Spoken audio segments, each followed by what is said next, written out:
She said she can't breathe, that she wouldn't be able to talk if she couldn't breathe. This show can only be described as The Biggest Loser, but for teens. What could go wrong? Let's go. You've had a long enough break. It's time to get to it.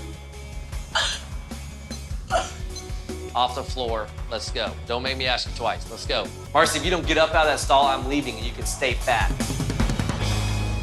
So the whole premise of this show is that these 17 to 18-year-old kids would be assigned a personal trainer and a nutritionist between the summer of high school and when they went off to college, and have the opportunity to transform their bodies and change their lives. That personally was like a recurring fantasy for me as an overweight/obese teen. And so when this show came out, I was literally obsessed with it.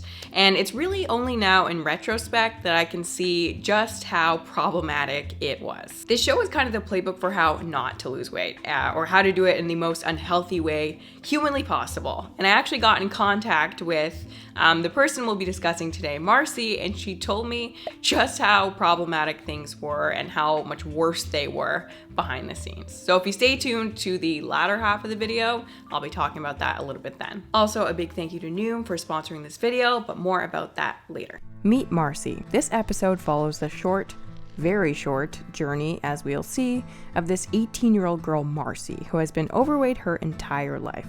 I want to be skinny and healthy and not feel like I have to eat every 5 minutes just to feel like I'm somebody. I want to change so bad because I know that it would help me. It would change my whole life. So I guess the issue with Marcy is she spends almost all of her time alone because she was actually pulled from school at a young age due to bullying about her weight. I really don't have that many friends. I do everything by myself. It's kind of like food's my friend. Like, I know that this is gonna make me fat, but this is gonna make me feel so good. When I knew I was gonna do a video on this show, I was like, I have to do the Marcy episode because I could relate to that girl so much, and her episode really stuck out in my mind because we were the same starting weight.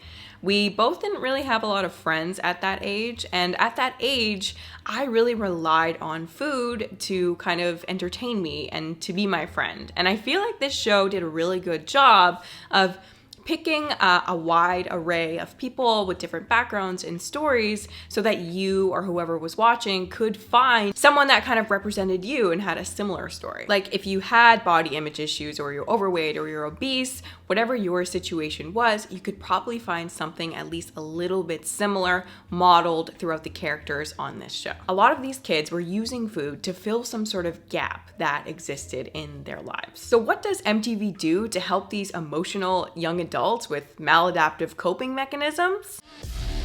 Meet Justin Bradshaw, the ex-military turned boot camp owner, come to whip Marcy into shape. How you doing? Marcy, I'm Justin. Nice to meet you. Nice to meet you. I'm gonna be your trainer this summer, helping you change your life. What are you doing in bed at 10:30? I shouldn't be in bed. That's why your lifestyle is the way it is right now. We're gonna fix it now. This very friendly and clearly staged interaction kind of sets the stage for the very aggressive style that will be used to help Marcy get healthy. Are you ready? I am. Let's go. Out of bed. 250. That's really, really bad. What's your goal weight? What do you want to get down to? 160 would be a really, really good number. That's 90 pounds. I know. That's a lot of weight. We got about 13 weeks to work that off. That's gonna be about 7 pounds a week of weight loss. Yeah. That's no joke. It's not easy. Okay, but you guys aren't gonna make her lose 90 pounds in 13 weeks, right? Basically 89 days to change your life. It's gonna keep track of how many days you have left. A pound a day, a deficit of 3,500 calories every single day. This was filmed around 2012, 2013, I think, which is less than 10 years ago. Surely we knew that it was inappropriate for teens to be losing a pound a day. Not to mention, who's the audience for this show, MTV? Obviously, it's a bunch of people with body image issues, people who are overweight, just young teens and adults in general, obese kids. People who've struggled with their weight are obviously the target audience for this content. And being on MTV, we're also gonna have a bunch of kids who are just watching MTV when this comes on. I really can't believe that an entire boardroom full of people signed off on this and went, yep, teens losing a pound a day. Love that idea. Green light. Perfect. Let it go. I was so disturbed by the entire premise of this show that I was like, who made this? I need to know who's making this. And I looked it up, and of course, It was our friends, the sadists at The Biggest Loser. They strike again. As I'm sure we all know by now, though this is technically possible, it can cause a litany of complications and should not be attempted by anyone, anywhere. What kind of complications? Well, I'm glad you asked. Loss of lean body mass, hair loss, weight regain, heart complications, gallstones, binge eating, or other ED. And of course, we know, even from some studies conducted on the Biggest Loser contestants themselves, a lot of these contestants sustained permanent metabolic damage that left them chronically hungry, susceptible to weight regain, and had them burning considerably less calories than it would be expected at their size. But as we'll see after this message from our sponsor, it just gets worse. This video is sponsored by Noom. Quite unlike this TV show, the evidence suggests that a healthy and sustainable weight loss journey involves a more gradual shift to a healthy lifestyle. Weight loss is not just a numbers game. Most weight loss efforts work in the short term, but fail in the long term. What makes the difference seems to be gradually changing your habits and improving your mindset over time so that you're genuinely changed as a person. And what makes Noom so great, in my opinion, is their daily psychology-based lessons that help you do just that. They give you insights into how our minds really work while teaching you about yourself, which I think is so important. Here's an example of one of my favorite lessons, which teaches you how to work on your bad habits by breaking the behavior chain. You'll learn that we're all surrounded by triggers, and triggers lead to thoughts, thoughts lead to actions, and of course, actions have consequences. The lessons are always interactive. This one asks you what your bad habit is, what thoughts you have, and what triggered that thought, creating your very own behavior chain. These are the type of insights into our behavior that produce lasting change. Going on TV is one way to make a big change, but Noom wants to help you approach weight loss differently by teaching you the behavioral skills you need to move toward healthy habits and away from bad ones. Noom takes a healthy, gradual approach to weight loss that helps you work on your mindset and yourself and how you feel, as opposed to what we see on TV. Marcy, if you don't get up out of that stall, I'm leaving and you can stay fat. The program will help you set good goals, work on your relationship with food, work on your relationship with yourself, and create new healthy habits around nutrition and exercise. If you're interested in trying out Noom, click the link in the description box to take your free 30-second quiz to get started. I want this workout to be a reality check for her, and so this workout is going to be designed to show her how out of shape she really is right now, how unhealthy it is to be this overweight. Like, what? I really do not know where to start with everything that he just said. It's just shocking to me. I do this for a living. I know it's so. Let's go. Already. Marcy, go. Start. 1 minute. 1 minute. Let's go. 30 seconds. Then you're gonna start again. No hands. Let's go. Keep it up. You can give me 1 minute. Let's go. I'm gonna pass out. For attitude. Thumbs down for today. From my understanding, Marcy had never set foot in a gym prior to this day. And now this is her first experience working out. I just need a break. I swear. I don't mind working out. I just need a break. The very first thing this show did was take exercise and turn it into a punishment. A deserved punishment, actually, based on the language in the show, for Marcy being overweight. The likelihood that anyone would enjoy exercise after the duration of this show, with this kind of an introduction to it, is very, very low. Marcy is spending her days being forced into exercise where she's crying and puking. I just need a break. I swear.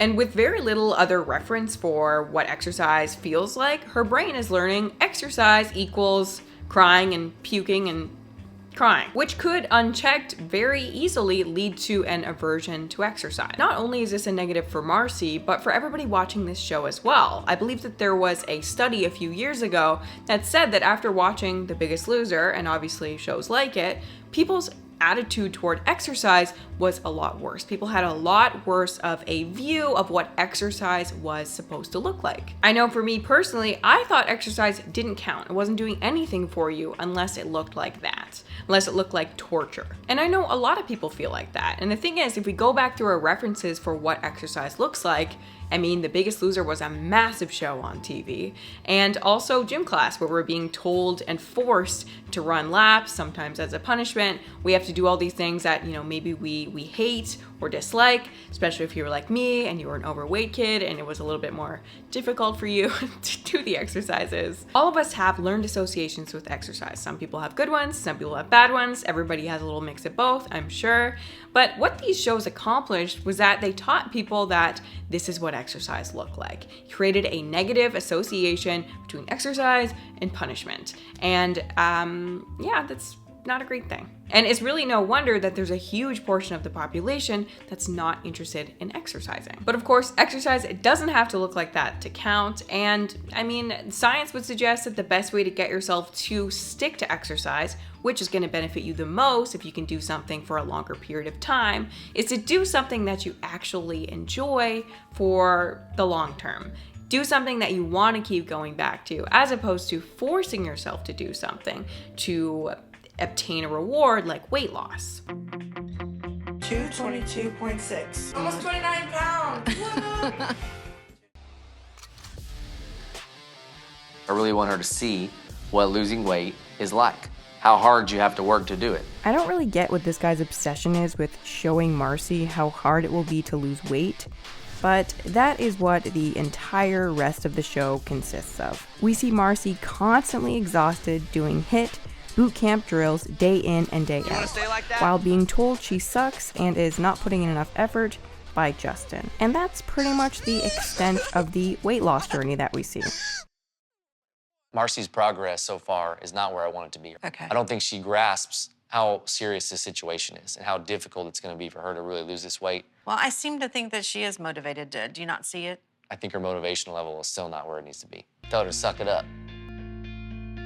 Just remember, kids, you're not motivated enough unless you make yourself puke from exercising. And also, it's not a real weight loss journey unless you lose 100 pounds in 3 months. Yet at MTV, you want people to see, for whatever reason, that it's going to be extremely difficult to lose weight. And the message from this show, and of course The Biggest Loser as well, that losing weight or transforming at all is this intense process where you give it all you have for a short period of time, you go balls to the wall, you drop all the bad food, you exercise 24/7, you transform seemingly overnight. And thanks to shows like these, and even social media, where the most popular transformations are the very quick and very dramatic ones, this is probably the most common model of a successful weight loss journey we see represented in the media and online. And then this becomes the benchmark that people either consciously or subconsciously gauge themselves against. You want to stay like that? Except that, as we've already discussed, it's incredibly unhealthy and unlikely to lead to permanent weight loss. Which is, of course, the issue with weight loss. Many people can lose weight in the short term, very, very few can lose it in the long term. And when I spoke to Marcy, she told me it was even worse than it was portrayed on TV. They said we were monitored by doctors. We weren't. My trainer had me eating 2 protein shakes and 1 protein bar a day during the show, even though they showed me cooking healthy, which was BS. I was in the gym 4 to 6 hours a day, only taking in 500 calories. They didn't show us how to keep up in the real world with diet. I totally didn't expect her to message me back, so when she did, I was like so unprepared. She messaged me like instantly. I was like, shit, I don't know what to say. But you can see that she said in there that there was nothing to do with healthy eating. In the show, they didn't even show it at all. There wasn't even enough for me to talk about in this video, because it was literally like a 30-second clip. This looks good, Mars. You like it? It's very good. The spinach is good. The behind-the-scenes account that Marcy gave and that we've heard from people on The Biggest Loser, if you follow that at all, it really shows how sketchy these shows are and how they pretend to be about helping people get healthy, but they really have no interest in that whatsoever. The shows model this completely unhealthy, unrealistic 3-month transformation that's dangerous. They put these people through a dangerous situation, these young people in this instance. At least with The Biggest Loser, these people are older and, you know, they're fuller adults. I know an 18-year-old is an adult, but they're still a very young person. And I don't know, something really pisses me off about preying on young people who are not old enough to like fully understand the magnitude of their choices in this situation. I'm on a tangent, but it really makes me mad. And the travesty of these shows is really twofold. You have the poor contestants who go through this show eating 500 calories a day, being told it's for their health, meanwhile it's incredibly unhealthy. And then you have the people watching this show. being negatively impacted by everything that's going on there, and then modeling their weight loss journey off of what they see on TV. I can't tell you how many times in my life I've personally tried to lose weight like that. Tried to lose weight by eating nothing or by exercising a lot. Not that I got too many days into the exercising a lot thing, but I still tried. And I thought that if I wasn't doing it that way, then I wasn't gonna lose weight. When in reality, a weight loss journey looks pretty much the exact opposite of that. And now we have lots of data to support that conclusion, that it's a more slow reformation of habits and mindset over time, as opposed to what we see on these TV shows, which clearly give no fucks about the health of the people that are on there or are watching it and are really just trying to make a quick buck. Today's my final weigh-in. This is the moment of truth. And to see if all the hard work that I put in this summer, all the dieting, all the exercising, working out every day, putting up with Justin like I have. Marcy did go on to lose 90 pounds in 89 days. And regardless of the unhealthy and or unethical method used to get her there, it's still inspiring to see someone reach their goals and transform themselves. Testing yourself and pushing your limits is one of the best parts of a weight loss journey. But there are healthy ways and unhealthy ways to do so. Anyway, thank you guys so much for watching this video. Let me know if you enjoyed it. Let me know if you have seen this show. I used to love it when I already said I loved it when it came out, but now looking back, I'm like, oh shit, that's not right. But yeah, thank you guys so much for watching, and I'll see you in the next one.